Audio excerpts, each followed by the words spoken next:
Hello guys, स्वागत छ। र आज हामी पढ्दैछौँ E1 रियाक्सन र E2 रियाक्सन, त्यसको मेकानिजम, ओरिएन्टेसन, रियाक्टिभिटी र स्टेबिलिटीहरू पढ्दैछौँ। र सुरुमा चाहिँ हामी E1 रियाक्सन पढौँ। E1 रियाक्सन के हो त भन्दाखेरि E1 रियाक्सन भनेको E1 भनेको इलिमिनेसन। E भनेको के छ त यहाँ, सिर्फ E भनेको इलिमिनेसन गरिदिनु, हटाइदिनु, छुट्याइदिनु। E1 रियाक्सनले के भन्छ भन्दाखेरि E भनेको इलिमिनेसन र 1 भनेको युनिमोलिकुलर। यदि E2 रियाक्सन छ भने इलिमिनेसन बाई मोलिकुलर। र अहिले डिस्कस गरौँ हामी E1 रियाक्सनको बारेमा।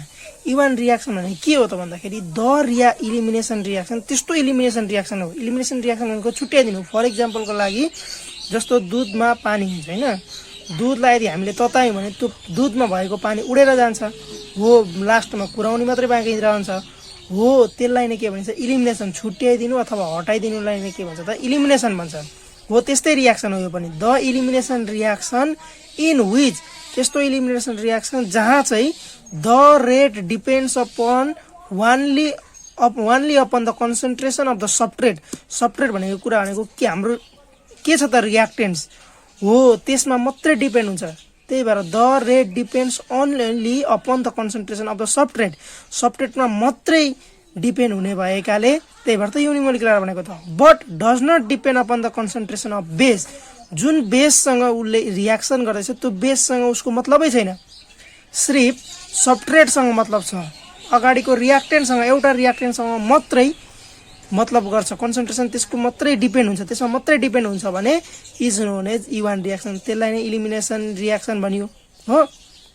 It follows the first order kinetics. अब एउटा मात्रैसँग यो गर्छ भने, एउटा मात्रैसँग डिपेन्ड गर्छ भने त्यो वास्तवमा इलिमिनेसन युनिमोलिकुलर भइगयो। युनिमोलिकुलर हुने बित्तिकै त्यो फर्स्ट अर्डर काइनेटिक्स हो। जस्तो R is directly proportional to, R चाहिँ कोसँग भर पर्छ भन्दाखेरि यस भनेको सबस्ट्रेट। यो प्रोपोर्सनललाई हटाउन इजिकल टु राखेर के राखेर सबस्ट्रेट राखियो। आर चाहिँ केसँग मात्रै यो छ भन्दाखेरि डिपेन्ड हुन्छ भन्दाखेरि सबस्ट्रेटसँग मात्रै डिपेन्ड हुन्छ। अब यसको मेकानिजम हेरौँ है त E1 रियाक्सनको। र त्यसको मेकानिजम भनेको चाहिँ it is a 2 step reaction. यसमा नझुक्यो है, कतिखेर झुकिन्छ। E1 रियाक्सन भनेको छ फेरि 2 स्टेप भनिएको छ, यसमा झुकिन्छ, एउटा मात्रै स्टेप हुनुपर्ने जस्तो लाग्छ, तर त्यस्तो होइन। स्टेप र युनिमोलिकुलरमा फरक छ। यो कुरो बुझौँ कि E1 रियाक्सन भनेको एउटा मोलिकुलसम्म डिपेन्ड भयो, तर यसको मेकानिजमको स्टेप चाहिँ, यसको स्टेप कति स्टेपमा कम्प्लिट हुन्छ भन्दाखेरि 2टा स्टेपमा कम्प्लिट हुन्छ। It is a 2 step reaction. The first is slow. Slow हुने बित्तिकै दिमाग राख्नु, कुनै पनि रियाक्सन यदि स्लो हुन्छ भने दिमागमा के राख भन्दाखेरि त्यसले रेट डिटरमाइन गर्छ। के डिटरमाइन गर्छ अरे, रेट कतिको जान्छ त त्यसको, rate determining state, first rate हो कि सेकेन्ड रेट हो कि, त्यस्तो अर्डर, त्यसको रेट डिटरमाइनिङ स्टेट भनेको स्लो, जहाँ चाहिँ स्लो छ, जुन चाहिँ स्टेप स्लो छ, जुन चाहिँ रियाक्सन स्लो छ त्यसलाई भन्छ, त्यो चाहिँ फर्स्ट स्टेप। त्यो चाहिँ के हुन्छ भन्दाखेरि स्लो हुन्छ र त्यसले रेट डिटरमाइन गर्छ। The first step is slow and gives carbocation. यसले फर्स्ट स्टेप चाहिँ के हो अरे त, एकदमै स्लो हुन्छ र त्यसले दिन्छ हामीलाई कार्बोकेटाइन दिन्छ। The second step is fast. Second step चाहिँ फास्ट हुन्छ एन्ड गिभ्स रेस्पेक्टिभ अल्किन। अनि त्यो सेकेन्ड स्टेपले चाहिँ जुन कार्बोकेटाइन बाँकी हुन्छ, सुरु यति बुझौँ, सुरुको स्टेपले कार्बोकेटाइन दिन्छ। कार्बोकेटाइन दिएपछि त्यही कार्बोकेटाइनले फेरि सेकेन्डमा के गर्छ, फर्स्ट रियाक्सन गरेर एकदम छिटो रियाक्सन गरेर त्यसले चाहिँ के दिन्छ त, त्यसको रेस्पेक्टिभ अल्किन दिन्छ। कुन अल्किन दिनुपर्ने हो त्यो अल्किन दिन्छ। In presence of strong base हुनु पर्यो, एकदम बेस भनेको एकदम तान्न सक्ने क्षमता हुनु पर्यो, प्रोटोनलाई तान्न सक्ने हुनु पर्यो। एन्ड पोलार सल्भेन्ट त हुनै परिहाल्यो। अब यसको फर्स्ट स्टेपमा के हुन्छ, मैले भनिहालेँ अघि 2टा स्टेप रियाक्सन हो। फर्स्ट स्टेपमा के छ भन्दाखेरि जस्तो यो C छ अरे, यो यति छ अरे, अब यो अल्काइल हेलाइड छ भनेपछि स्लो स्टेपमा के हुन्छ त भन्दाखेरि केही हुँदैन। स्लो स्टेपमा यो जुन बोन्ड देखिन्छ नि, यो बोन्ड हो, यो बोन्ड चाहिँ के गर्छ त, यो यक्सले हेलाइड ग्रुपले तानेर लिएर जान्छ, किनकि यो जुन कार्बन छ यिनीहरूलाई अरू त्यहाँबाट दिने हुन्छ, अरू म तँलाई दिइहाल्छु नि इलेक्ट्रोन भन्ने खालको हुन्छ। त्यही भएर यो जुन बोन्ड बनेको हुन्छ यो चाहिँ लिएर भाग्छ, यो यक्सले, हेलाइडले ल म लिएर गएँ भनिदिन्छ। अब भनिसकेपछि अब यक्सले लिएर जाने बित्तिकै यक्सको माथि माइनस भयो, अनि यो सीले त दियो नि त, जे होस् यो सीले त आफ्नो बोन्ड दियो, यहाँ उसको पनि बोन्ड हो, सीले आफ्नो बोन्ड यो यक्सलाई दिएको हुनाले यसले कुन चार्ज क्यारी गर्छ भन्दा पोजिटिभ चार्ज, प्लस भइगयो।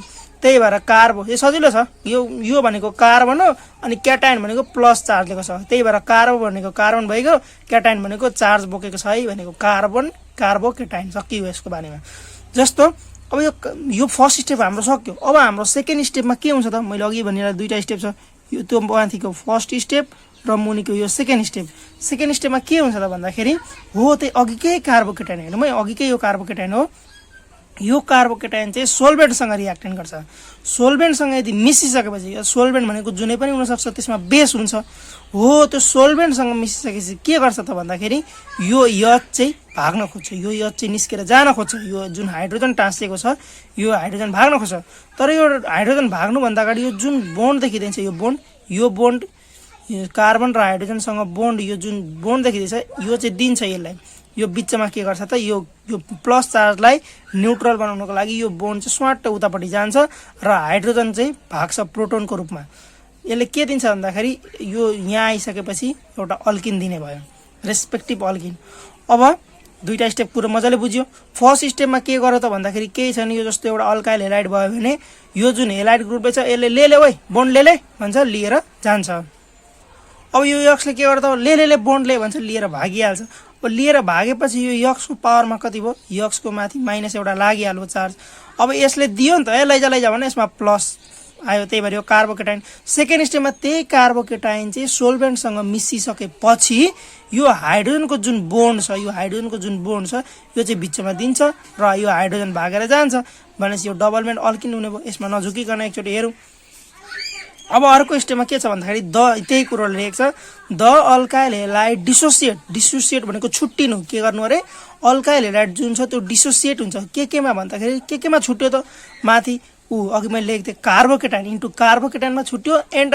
हेलाइड आयन र हेलाइड आयनमा छुट्यो द रिजल्टेन्ट कार्बोकेटायन त्यो जुन बाँकीको थियो नि रिजल्टेन्ट कार्बोकेटायन जुन अहिलेको कार्बोकेटायन थियो अब त्यो के गर्छ भन्दाखेरि सब्सिक्वेन्टली लजेज अफ प्रोटोन सब्सिक्वेन्ट क्रमैसँग उसले के गर्छ त आफ्नो यो प्रोटोन मैले अघि H चाहिँ निस्केर जान्छ है प्रोटोनको रूपमा भनेको थिएँ नि हो त्यो H चाहिँ के गर्छ त निस्केर जान्छ कहाँ जान्छ भन्दाखेरि टु द सोल्भेन्ट यो सोल्भेन्टले तान्छ अथवा or to some other proton acceptor अर्को एक्सेप्ट गर्ने हुन्छ त्यसले तानेर यसलाई सोल्भेन्ट अथवा केले तानेर के गर्छ त भाग्छ भागेपछि के भयो त रेस्पेक्टिभ अल्किन जुन बन्नुपर्ने थियो अल्किन त्यो बन्छ जस्तो फर इक्जाम्पलको लागि मैले एउटा सानो लेखेको छु यो यस्तो छ भने फर इक्जाम्पल यो फर्स्ट स्टेप हो भने यो चाहिँ एउटा अल्काइल हेलाइड छ अल्काइल हेलाइड भएपछि अब के गर्नु पर्यो त यहाँ एउटा अल्काइल हेलाइड छ यहाँ छ अल्कोहोलिक केओएच यो अल्कोहोलिक केओएचले के गर्छ त भन्दाखेरि यो बिआरलाई तानेर लान्छ अगाडि पनि पढेको छ यो बिआरलाई के गर्छ त ब्रोमिनलाई यो यसले आफ्नो लिएर भाग्छ ब्रोमिन यहाँ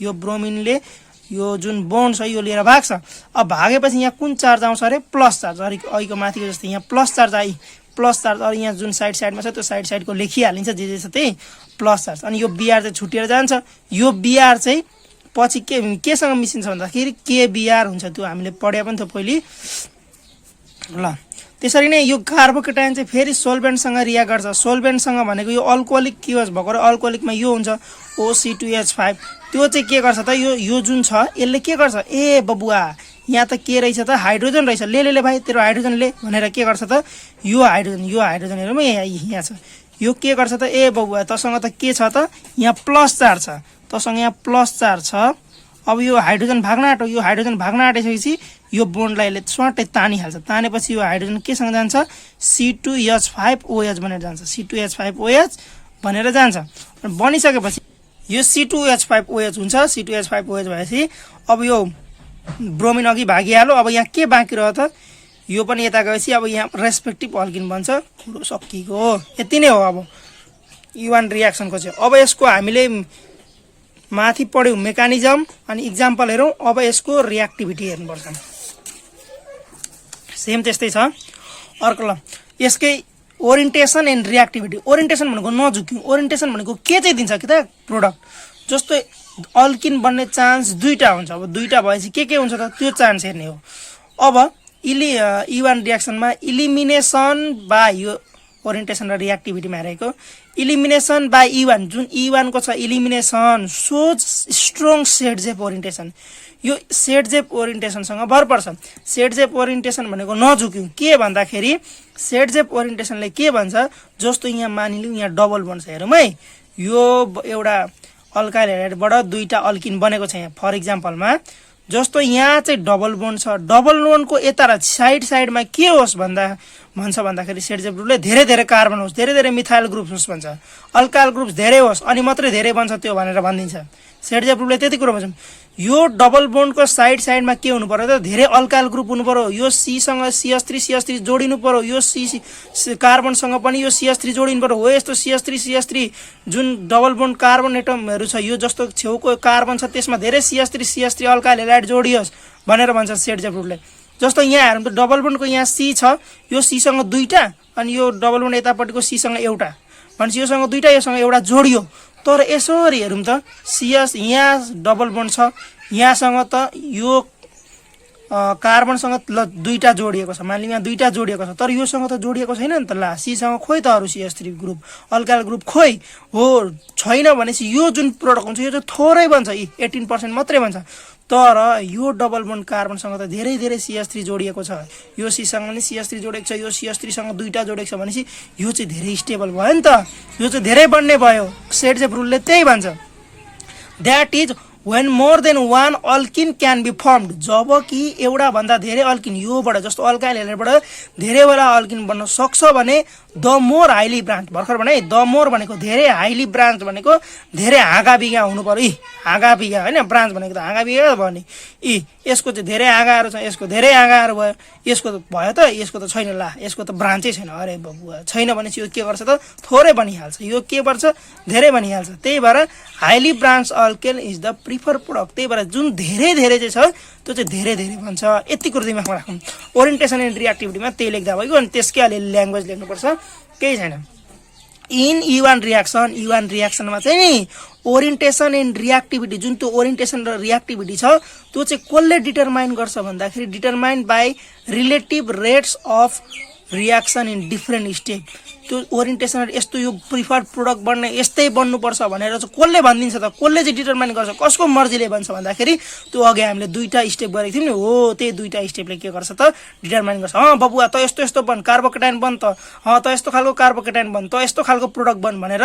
यही स्टेपहरुले भन्छ कुन स्टेपहरुमा है त how fast the substrate rate is determined जस्तो substrate reacts how fast the substrate reacts is determined अब कति छिटो सबस्ट्रेट रिएक्ट गर्छ त्यो अहिलेको जुन त्यो सबस्ट्रेट थियो यतापट्टिको त्यो कति छिटो चाहिँ कार्बोकेटाइन बन्छ भनेर कसले डिटरमाइन गर्छ भन्दाखेरि by the rate of step 1 अघि स्टेप 1 मा पढेको थियो कि थिएन यहाँ सुरुमा पढेको थियौं सुरुको स्टेपमा यो अल्काइल हेलाइड चाहिँ के बन्छ त कार्बोकेटाइनमा जान्छ कुन स्टेप अरे फर्स्ट स्टेप भनेपछि यो फर्स्ट स्टेपले चाहिँ के गर्छ भन्दाखेरि कार्बोकेटाइन कति छिटो बन्छ भनेर फर्स्ट स्टेपले भन्छ is determined by the first step but which alkene is the product कुन अल्किन चाहिँ प्रोडक्ट बन्छ भन्दाखेरि is clearly determined by the beta proton भनेको यतापट्टिको प्रोटोन यो जुन यो कार्बन छ भनेपछि यो बीटा इनर बीटा प्रोटोन भयो यो बीटा प्रोटोन चाहिँ कति छिटो लुज हुन्छ यो बीटा प्रोटोन जति छिटो लुज भयो जति छिटो यसलाई दिएर भागो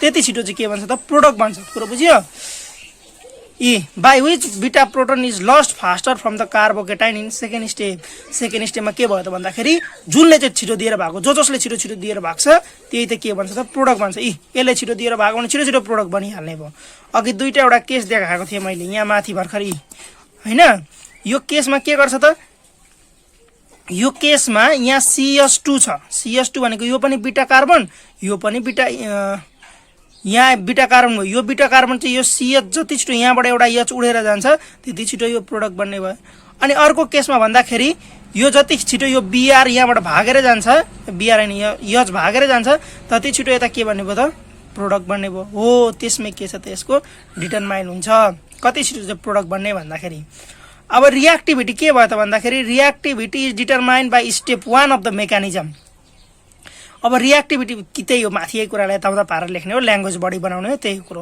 रिएक्टिभिटी भनेको determined by step 1 of the मेकानिजमले थाहा भयो अनि ओरिएन्टेसन रिएक्टिभ भनेको कति छिटो यो रिएक्ट गर्ने भयो त्यही कुरो भयो स्टेप 1 ले भइगयो कति छिटो कार्बोकेटाइन बन्यो त्यति रिएक्टिभिटी भइगयो अनि अर्को कुरो भनेको ओरिएन्टेसन भनेको थाहा छ नि ओरिएन्टेसन भनेको कस्तो बन्छ त कस्तो अल्किन बन्छ त्यो कसले भएर त सेकेन्ड स्टेपले गरौ कुरो बुझ्यो यसमा केही छैन In E1 reaction, orientation is independent of the nature. जस्तो इवान रियाक्सनमा चाहिँ यो चाहिँ नेचर अफ हेलोजनसँग यो हुँदैन। हेलोजन जस्तो सुकै होस्, हेलोजनसँग भर पर्दैन। हेलोजन चाहे क्लोरिन होस्, ब्रोमिन होस्, आयोडिन होस्, जुनसुकै होस्, मतलबै भएन यो इवान रियाक्सनमा चाहिँ।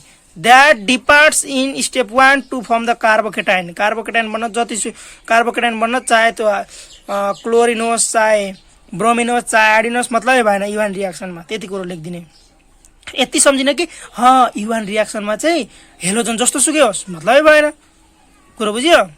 In the transition state of the product determining step सेकेन्डमा जस्तो त्यो ट्रान्जिसन स्टेट हुन्छ नि, कति छिटो चाहिँ कार्बोकेटाइनबाट हाइड्रोजन बोन्ड अथवा हाइड्रोजन भनेको प्रोटोन कति छिटो उडेर जान्छ, त्यसमा हेर्दाखेरि the carbon hydrogen bond is partly broken and the double bond is partly form. हो त्यही कुरा देखाउन खोजेको। यो अघिको कार्बोकेटाइन भयो नि, जस्तो यहाँ कार्बोकेटाइन छ नि, यो एउटै कुरो। अघि यहाँ प्लस थियो, यहीँ माथि प्लस राख्दा नि केही भएन। यो प्लस थियो अरे, कार्बोकेटाइन यो अरे हो। अब यहाँबाट उडेर जानु छ, यता हेरौँ त, यो पार्सियली प्लस भनेको के त कार्बोकेटाइन हो। अब यो जुन बेस हुन्छ, यो बेसले के गर्छ त, यो हाइड्रोजनलाई उडाएर लान खोज्छ। अब हाइड्रोजनलाई उडाएर लान खोज्दाखेरि के हुन्छ भन्दाखेरि यहाँ जुन बोन्ड छ, यहाँ जुन बोन्ड छ, यो बोन्डले के गर्छ त हाइड्रोजनलाई, हाइड्रोजन बबुवा मसँग आइज भनेर तान्दै हुन्छ यतापट्टि खुटुर खुटुर। अनि यहाँको जुन बोन्ड हुन्छ सीसँग यासँग त्यो भाँचिँदै हुन्छ, अरे भाट म गइहालेको बेससँग भनेर भागिहाल्छ। अब यो भाँचिसकेपछि यो के हुन्छ त, बोन्ड यताउता फर्मेसन हुन्छ। यो बोन्ड यहाँ फर्मेसन हुँदैछ। अब भनेपछि यचले बीलाई उडाएर लगिहाल्यो। यहाँ के भयो त अल्किन भन्छ। हो त्यही कुराले लेखेको, केही छैन। The partly broken and the double bond is partly formed. त्यो कार्बन हाइड्रोजन बोन्ड जुन छ त्यो अलिअलि भाँचिँदैछ भनेर भनिदिने। अनि double bond is partly formed, त्यो पार्टली फर्म हुँदैछ भनेको थोरै थोरै बन्दैछ। The transition state has acquired alkene character and the orientation. अब त्यो ट्रान्जिसन स्टेटले चाहिँ के भन्छ त, अल्किनको क्यारेक्टर पाइसक्यो भनेर भनिदिन्छ। And orientation in Ivan, orientation जुन ओरिएन्टेसन थियो इवानको इज डिटरमाइन्ड बाई सेडजेभ रुल। कस्तो ओरिएन्टेसन, मैले अघि भने ओरिएन्टेसन भनेको कस्तो अल्किन बन्छ, यस्तो अल्किन बन्ने कि यस्तो अल्किन बन्ने, त्यो हाम्रो सेडजेभ भैयाको हातमा छ। ल सेडजेभ भैया बनाऊ, कस्तो अल्किन बनाउँछौ होइन। हामीलाई थाहा छँदैछ कस्तो खालको अल्किन बन्छ अरे। सेडजेभ भैयाले के भन्छ, जोसँग बढी हाँगा बिगा छ त्यहीसँग बनाइदिइहाल्नु तपाईँ धेरै, जोसँग थोरै थोरै हाँगा बिगा छ त्यो थोरै बनिहाल्छ, त्यही कुरालाई भनिहाल्ने सकिगयो। अनि in Ivan reaction reactivity is determined by the rate of formation. जस्तो रियाक्टिभिटी अघि यो 10 बार कुरा भइसक्यो। इवान रियाक्सनमा चाहिँ रियाक्टिभिटी कसले गर्छ त, कार्बोकेटाइन कति छिटो बन्छ त्यति फास्ट भइहाल्यो reactivity. And this depend upon the stability of carbocation. Carbocation कस्तो खालको बन्छ, कस्तो नेचरको बन्छ त्यसमा भर पर्यो। अब कस्तो नेचरमा, अल्काइल हेलाइड कस्तो चाहियो भन्दाखेरि यो टर्सियरी जुन छ 3 डिग्री चाहिँ के गर्छ त, धेरै यो हुन्छ, स्टेबल भइहाल्छ। देन 2 डिग्री भन्दा 1 डिग्री भन्दा CH3X भन्दा, CH3X भनेको मिथाइल हेलाइड भन्दा। अब अर्डर अफ रियाक्टिभिटी कस्तो अर्डरको बन्छ भन्दाखेरि सेम टु सेम त्यही लेखिदिने, भालै खतम। व्हेन द स्ट्रक्चर परमिट्स, जस्तो स्ट्रक्चर बनो भने कस्तो हुन्छ त, the E one reaction are accompanied by the rearrangement. अब स्ट्रक्चरले चाहिँ के भन्छ भन्दाखेरि इवान रियाक्सनमा चाहिँ रिएरेन्जमेन्ट गर्न के गर्छ त, मिल्छ। That is the initially formed carbocation can rearrange by a want to shift to form a more stable carbocation and given alkane। अब यो यसले चाहिँ के गर्न सक्छ भन्दाखेरि कार्बोकेटाइनले जुन यो कार्बोकेटाइन छ यस्तो कार्बोकेटाइन चाहिँ यसले रिएरेन्ज गर्न सक्छ। यताको एच उड्नु छोडेर यताको एच पनि उड्न सक्छ कहिलेकाहीँ। हो त्यस्तो रिएरेन्ज यताउता गर्न सक्छ। हो त्यही कुरालाई अलिकति भनिदिन सकिगयो। When the structure permits the E one reaction are accompanied by the rearrangement, जस्तो रिएरेन्जमेन्ट हुन्छ that is initially formed carbocation भनेको त्यो सुरुको कार्बोकेटाइनले चाहिँ के गर्छ त, क्यान रिएरेन्ज गर्न सक्छ। कसरी भन्दा one two shift to form more stable carbocation and give alkene. त्यस्तै वान टु सिफ्ट गरेर अर्को बनाउन सक्छ भनिदिने, बात खतम भइहाल्यो। इवान रियाक्सन त्यस्तै हो। नेक्स्ट भिडियोमा आउँछ E2 रियाक्सन। Thank you.